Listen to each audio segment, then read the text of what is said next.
Hi folks, welcome to Game On. Listen, morale's been a wee bit low this week, Gav. Performances have been struggling, so the boss decided to take us out on a wee day trip to a glue factory. Said it was good for team bonding. But listen, the Daily Record are stuck with us. I'm just glad you never asked me to get my trunks out. That was well, that's for later on. That's for later on. Me and Budgie Smugglers is not a pretty sight. Dear oh dear. Listen, I'm Michael Gannon, joined by Gavin Berry. Welcome to our weekly Hot Take Quickfire podcast from the Daily Record. How's things, Gav? It's been a bit of a wild week, isn't it? Wild swimming week. Well, I was going to say wild swimming week. The week dips in Loch Lomond, hiking up. Is it Chronic Hill or Conic Hill? End the puns there. Come on. Listen, we're only getting started. Listen, we're just a bit disappointed that the Gavin took the time capsule. We didn't do the flumes. But listen, it's going downhill quickly. Anyway, so listen, we'll crack on. Listen, where else to start but the now infamous team bonding day out with Rangers. A wee dip in Loch Lomond. We start straight at the deep end. And right at the deep end. Listen, it's tabloid heaven, isn't it? Really. It is. But what did you make of this? The infamous day trip out to Loch Lomond up Chronic Hill. When the photos first appeared, someone actually sent in a WhatsApp chat saying, this is a Rangers team, and I thought, I was waiting for the punchline. I thought this is going to be a joke. And of course, you check it out, and then you realise it's true, and you think, wow, this is what story this is. Yeah. My initial thought was desperation. It's the act of a manager who is, he knows the end is coming. He has to do something drastic. And I thought it was just a bit, like everyone else, I thought it was a bit bonkers. Yeah. I suppose we won't know until Saturday tea time or later, because a tea time kickoff, whether it has worked or not. But I think, Jamie O'Hara, you don't listen to much that he has to say. I thought it was funny. But I thought he was quite right. But he made a good point. These things should be done during pre-season. You've had weeks together. Yeah. If you have to arrange a team bonding session 5 league games into a season, then there's something wrong. Yeah. Well, we know there's something wrong. Listen, let's be honest. If Rangers were sitting with 5 wins under the belt, went this kind of thing, nobody would bat an eyelid. No. I mean, it does happen. These things happen all the time. Remember the famous one at Thistle where Gary Cobble had the team kidnapped and taken away with SAS and all that stuff. It just opens them up to kind of ridicule and mockery, which is, I think, at some point, I think somebody at the club should have stepped in and went, "Oh, this is not going to fly. This is going to look terrible in the circumstances." Yeah. I mean, you want to go away somewhere out the way and no one can see you. Loch Lomond is one of the biggest tourist traps in the whole country, in the world. It just looked not great. Like I say, it leaves you wide open to kind of to mockery. And listen, this is a Rangers team that are not defending. They're not playing as a unit. Can't defend set pieces. They're not scoring goals. This is a team that needs work on the training ground. I mean, I'm not being funny, but swimming about Loch Lomond in the freezing cold and hiking up hills isn't going to help them with the structures needed in that team, because at the moment they're playing so poorly. The more work, the better, I think, in terms of working that team. So I think it was another massive mistake from the management team who are looking at them borrowed time. Yeah, you're right. It's 2 things. It's the timing and it's the optics. Yeah, ridiculous. But listen, there's been a lot of talk, Gav. Rangers, are they not looking beyond Russell Martin now? Oh, yeah. You think it would be probably daft not to be. And it's a bit distasteful given the guy's still in position, but that's the fans are talking about who can come in to kind of fix this mess, because it doesn't look like it's happening for Russell Martin. So who would be the man to fix this? Well, it's funny because there's a lot of names obviously were linked with the job, before Russell Martin got it. Then we see Ancelotti was obviously one of them, and then he's struggling in Brazil, so I think we can rule him out. But there's a lot of elite names that are available. Jose Mourinho was one that we thought, it would have been ambitious, but just slightly. But he's a name that had been linked. Looks like he's going to be back into work, isn't he? He's going to go to Benfica, so that would rule him out. But there's others. Roger Schmidt, the German, ex-PSV, ex-Benfica. But I think they're talking about Fenerbahce maybe going for him as a replacement for Mourinho. Marco Rose was a name mentioned before. Sergio Conchal, another guy. But again, we're talking elite names here. But you don't. They've got the money. The 49ers have got the money if they want to really go and show real ambition. But I think if we want to be realistic, for me, it would probably come back to Kevin Muscat. He's been continually linked with the job. He missed out to Philip Clement. I just think he ticks so many boxes. I know he played at Rangers. That's not even the biggest factor. He wasn't there for that long. It was part of a treble-winning squad. I just think the style that he plays, similar to Ange Postecoglou, obviously worked under him. We know it works in the Premiership. I think he's someone who could take a squad and get the most out of it. And we know from his playing style, certainly no nonsense, he's been successful in every country that he's been in, you know, won the title. Yeah. Or somebody like Sean Dyche.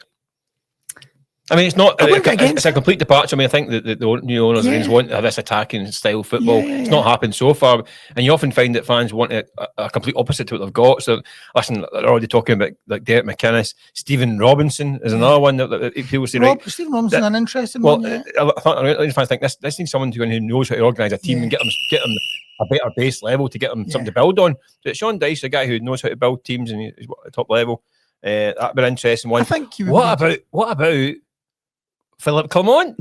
Get him back. Philip Clement, I mean, listen, for all his faults, he was hung out to dry last season. He was, yeah. I mean, the club was pretty much rudderless. He had his front up every single week. It fell apart. But for a long period of time, won a trophy. Like, I mean, can you imagine, would Philip Clement, with the money that Russell Martin's had to spend, had the same results as Russell Martin? You know, it's an interesting... He did get bounced out of Queen's Park right enough. He did. But I mean, it's just thrown out there. It's interesting. You know, Gerrard didn't get the money that he should have got. No. Then Michael Beale and now Russell Martin got the money that Philip Clement should have had. It's just... You must be sitting thinking, I should have had 30 million quid. I know, absolutely. Aye. Maybe. Okay, but Russell Martin is the manager that is in charge right now, Michael. We don't know for how long. But trailing Celtic and Hearts by 9 points, is it safe to say that the title race is already over? Maybe for Rangers, I think it might be. September, yeah. Sorry, that's what I meant. You know what? I don't think I think it's too early to say, and I still think that. I mean, listen. We'll have to see how Hearts how they get on over a longer period of time. I think it's going to be difficult to maintain it over the whole season. There's a lot of teams I think this year that are pretty strong that I think they'll be cutting each other's throats. But look at Celtic. I don't think Celtic are going to run away with it in terms of massive long unbeaten runs. I think they'll have bumps in the road. Yeah. So I think they've got problems with their squad. The same problems that were there. I know they got a last minute win against Kilmarnock, and it kind of eased some of the kind of anger, but not. It's still in the background. I still think that squad's imbalanced. I think there will be bumps for Celtic domestically. So I think 9 points is a big gap, and it doesn't leave any margin of error. So in terms of Rangers, they're going to have to be pretty much perfect from now on in. Michael, they could be bottom of the league. What did you think when you read that? I don't. That would be wild to go into October. I mean, bottom of the league would be. I mean, incredible. There's every chance. I mean, well, Aberdeen win a game. But they've got two. Well, they've just got a goal. Aberdeen. I know, but they've got two attempts. I'm just saying, it's not as ridiculous as it sounds. I know. You know, it's not. Yeah, the psychological that would be incredible, wouldn't it? I mean, after 5 games, it just shows you. I think it's probably. It would take some radical change in the environment of Rangers to go on a long unbeaten run. They need to reel off. I mean, go back to kind of Ange Postecoglou's first season at Celtic, and he had a bumpy start. I think he had a couple of draws and a defeat somewhere in there. Not as bad as this.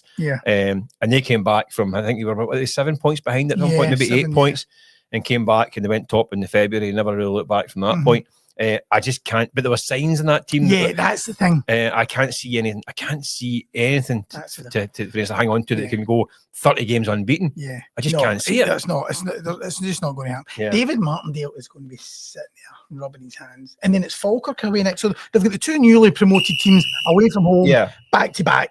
And look, you would not bet against either of those two beating Rangers. No, but people are saying that look at this next fixtures, that's all they're fraught with danger.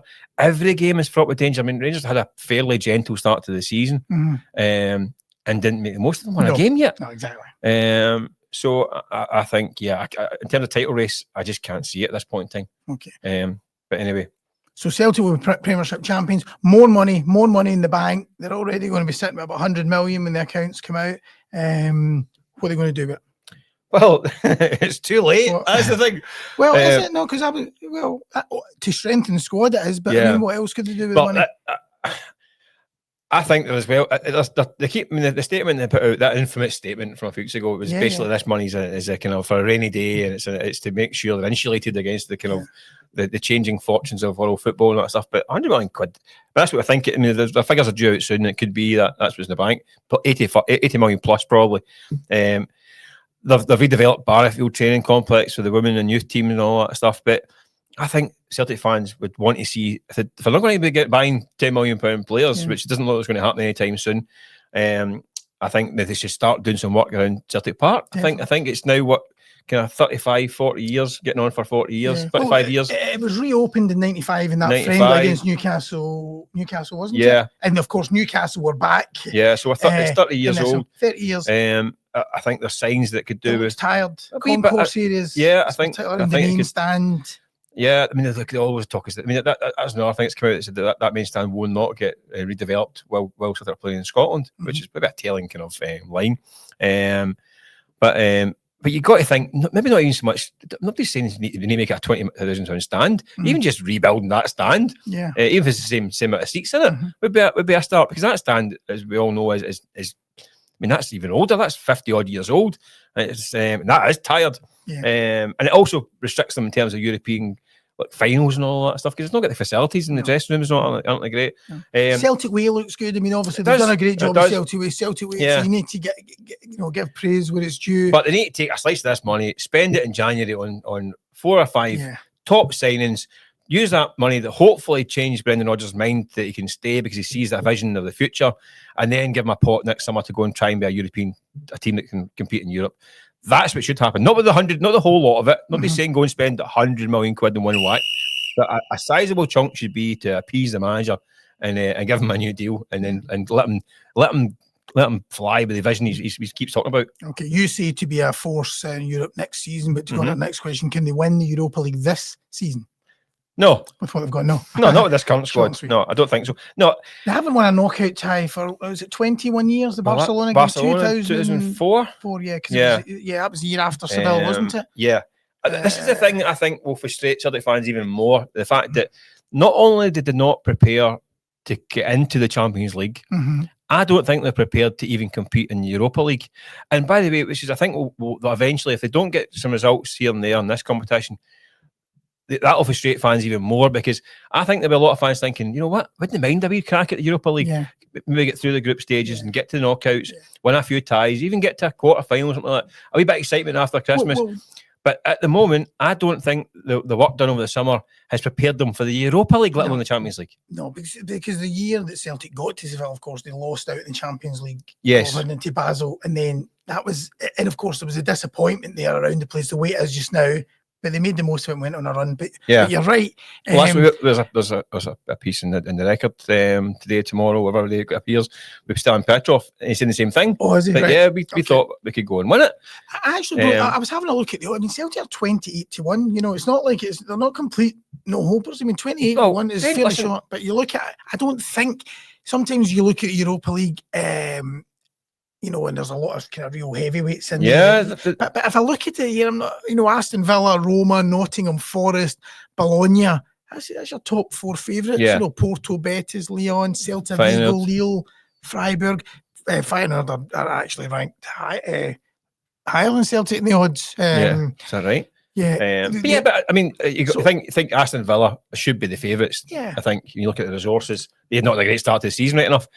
Roma, the other two teams. If you can avoid, but the thing is, you can avoid if you avoid them. Like you say, I don't think there's any reason why. Listen, Rangers showed a couple of years ago when they get into the final. I mean, that was one of the most remarkable stories in Scottish football history. To go from where they were to a European final in 10 years. 10 years, incredible. And Celtic should have been looking at that and thinking this should be an opportunity for Celtic to go deep in this competition. At the moment, I must admit, I would be very, very sceptical that they can do that. I think getting through the group stages is going to be tough enough. And if they can do that, strengthen in January, and then they might have a crack at it. But I think it gets back to the old financial thing and investment in the team. Where the ambitions lie. The ambitions should lie in the last 8 of the Europa League. Well, Celtic will hold their AGM, I think, November time. That's normally when they hold it. It should be stormy. You know, there's a lot of fan anger.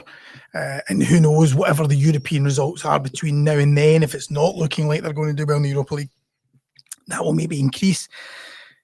You were at Rugby Park last Sunday. Yeah. Protests, you know, the late entry of the fans. But I mean, do you think that the Parkhead board can ride out this storm? Do you think even ahead of the AGM, as sometimes happen, there might be an announcement, and do you think somebody might end up, you know, maybe somebody will go? Well, listen, they still have to address the elephant in the room, or the briefer in the basement, whatever it is. Then obviously the talking out against the undermining Brendan Rodgers.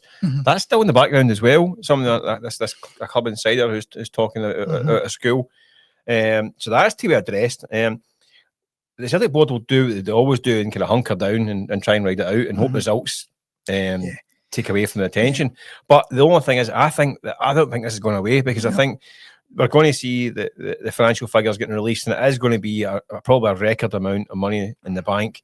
That's going to upset supporters, because they want that money is no use to them in the bank. It should be on the pitch or in the stands, as we talked about, and it's not. So I think that's going to create anger.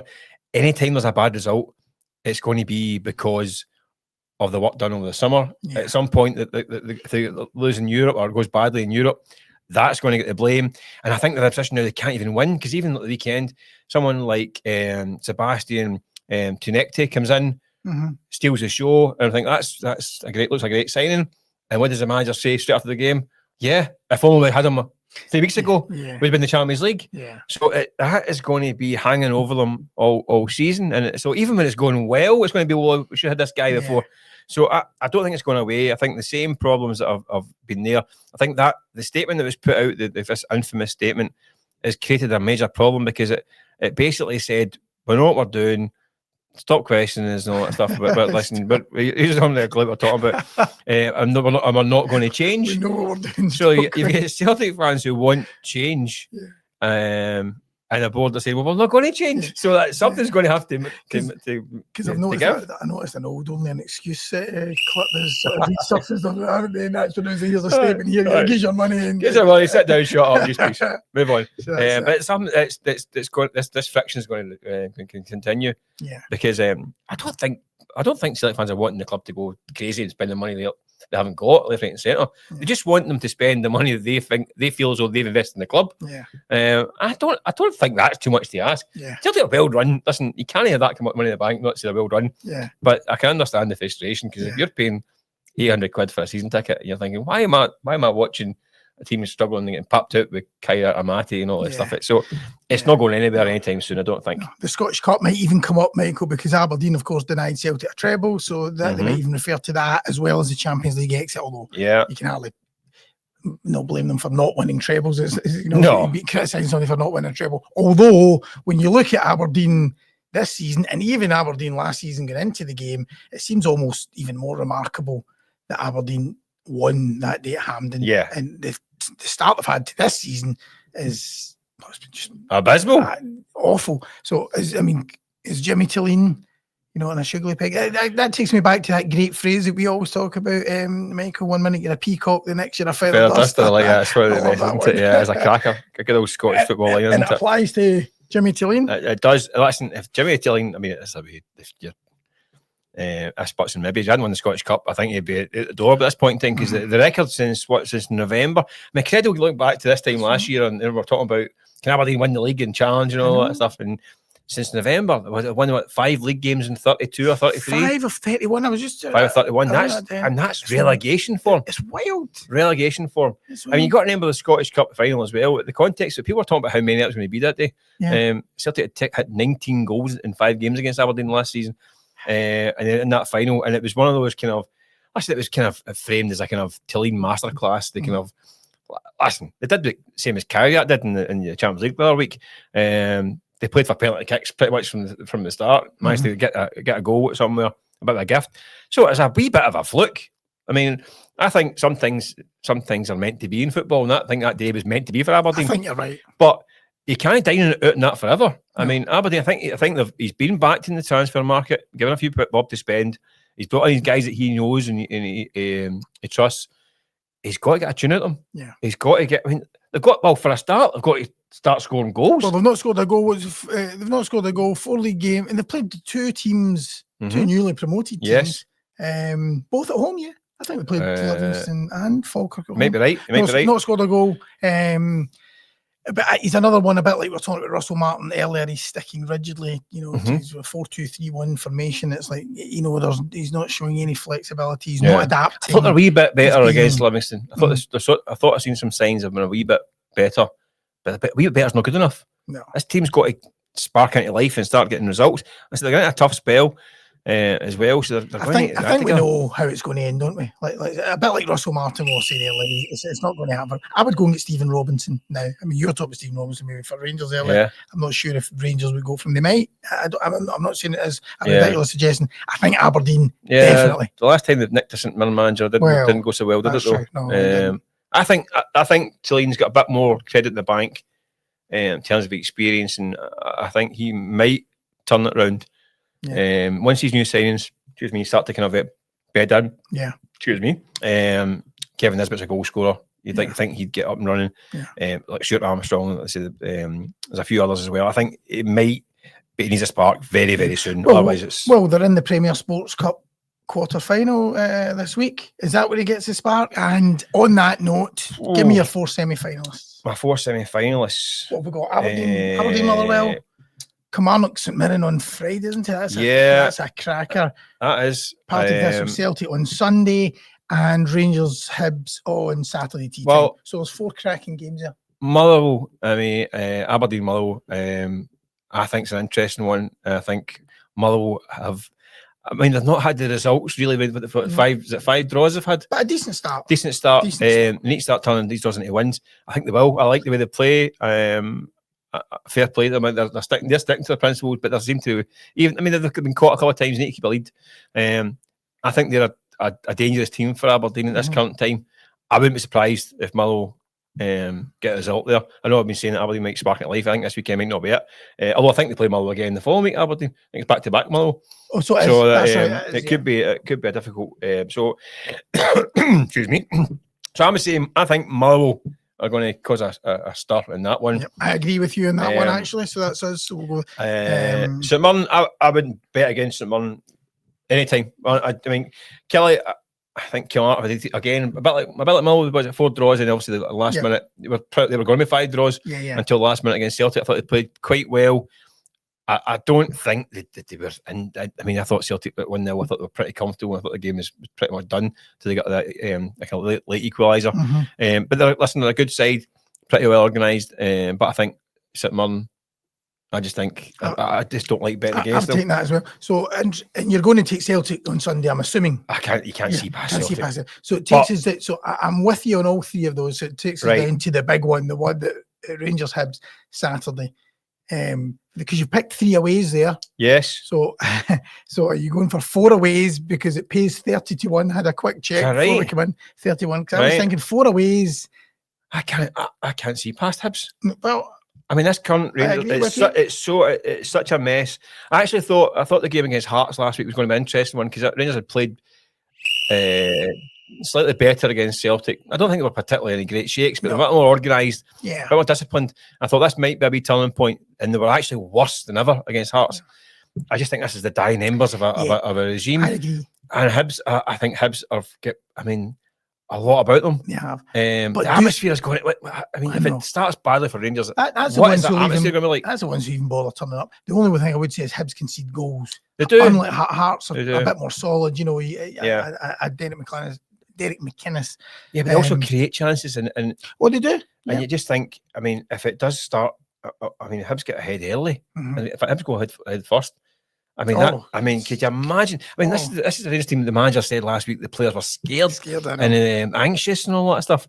If you're David Gray, I'd be like that. There's a team talk right there. Yeah, this team's anxious. Oh, totally. So it's hard to make a case for Rangers winning this game. I think I'm with you. So you've lumped on to those 4 aways. You've got 30-1. You've got your money back, Michael. What are you putting it on? Because it's the richest flat race in Scotland on Saturday, the Ayr Gold Cup. Right. So where are you taking your money from your Saturday Cooper? And you have just been to Ayr. I was down. You were down. I was down at Ayr this morning for the draw. Actually, they were for the lineup for the Gold Cup. Unfortunately, but what have you got for us? I want to know. What did you get? I was mate at the ground for some tips. But unfortunately, everyone I spoke to got a different tip. So I was like, I come back out with about 10 horses. So I always like a wee outsider. Yeah. And this is a race, by the way, through the years I've had a few outsiders. I mean, last year was a 20-1 shot. And remember, you tipped up the national on this very show. This is right. The Scottish Grand National, the Grand National, but you're the man. The Grand National. I tipped the winner. I was on it. Thankfully, I remembered to put the bet on. So I'm going to go. This is probably a bad name for a horse.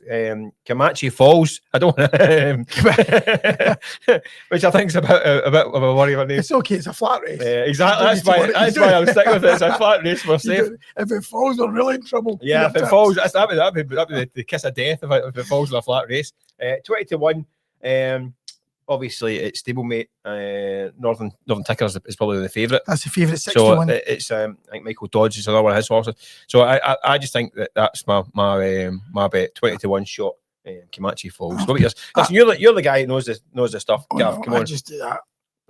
Listen, I've pulled out a 20-1 shot as well. Right. Aram Ram, runner up in the Silver Cup 12 months ago, and is going for the big one this time. And we've got one here as well. Ange Postecoglou would bet this. We Never Stop, 50-1. And if there's any Harrys watching or any links to Harrys, we've got Flash Harry and Fast Track Harry.